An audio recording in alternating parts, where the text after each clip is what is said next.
Hey guys, it's your boy Sam Karim here with another installment of SKIT Entertainment. Welcome to my after show of one of my favorite shows, Arrow. Today we're going to be talking about Season 3, Episode 3, entitled Corto Maltese.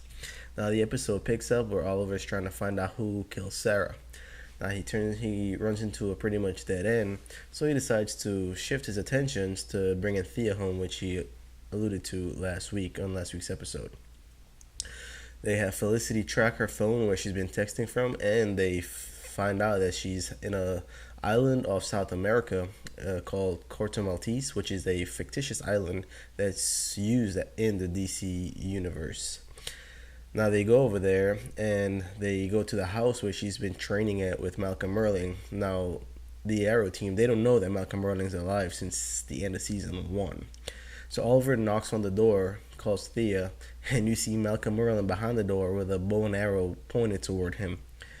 Now, one of the helpers, I guess, for the house goes and finds him and tells him Thea's working at a restaurant, so he goes there.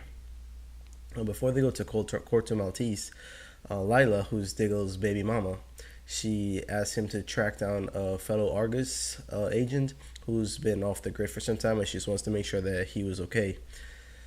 So while they go there, and after they talk to Thea, Diggle finds the man, and Oliver is there with him. Now the man, at first, seems okay, but then it turns out that he's not. He's something of a bad guy. He's there trying to get a coating from Argus to sell some stuff. It turns out at the end of the episode, he said it wasn't for the money. They never alluded what it was for, but I guess it was just for him to make his getaway and break away from Argus. Now Thea was there and they were trying to convince her to go home. First, Oliver talks to her. They have a real heart to heart, and they have a second heart to heart. And in the middle of the two conversations, Roy tries to talk to her. At the end of the episode, obviously, she decides to go home. Now, there were flashbacks in this episode of Thea in training with Malcolm from the minute she left Starling City with him up to now. And there's this one scene at the end when they're at the airport where hot coffee spills on her hand, and she doesn't even flinch because Malcolm's been training her to take what looks like steaming or boiling hot water on her hand, and said pain is there. It's your decision whether you want to suffer from it or not. There's a Laurel storyline in this episode also. She goes to an AA meeting.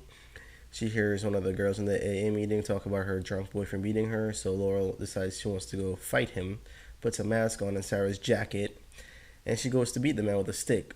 Obviously, she gets her ass handed to her. She ends up in the hospital and her dad's all worried about it. Earlier in the episode, she goes to Ted Grant's gym. He's a boxer. He actually is another DC hero entitled, he's called a Wildcat. And he's going to be there for this season. I don't know if he's going to be a superhero this season or a hero, but he's going to be there. He actually trains a lot of DC characters how to fight, the ones without superheroes. Like, he wouldn't train Superman, but he would train Black Canary, or the future Black Canary, because apparently that's what they're doing on the show now. They're going to go down that storyline. So at the end of the episode, they come home. Oliver sees Laurel all beaten up. He refuses to train her, and that's when she goes to Ted Grant at the end of the episode and pretty much says, "Hey, train me." Now they go down to the Arrow cave, and you hear an arrow being loaded into a bow, and you see the beautiful Katrina Law, who plays Nisa Al Ghul, one of the daughters of Ra's al Ghul, who's the leader of the League of Assassins. Now, she's so beautiful. Now, if anyone thought that she had killed Sarah, clearly she didn't, because she asked Oliver, "Where is she? Where is Sarah?" And so the episode ends. Overall, it was an excellent episode. I liked it a lot. I liked the way they were outside a little bit, outside of the normal. See Oliver make these makeshift bows and arrows for him and Roy while they were in Corto Maltese to fight the Argus people and the people against Argus, I suppose. It was very good. They don't know Malcolm's alive, but I'm going to go out on a limb and guess that changes pretty soon.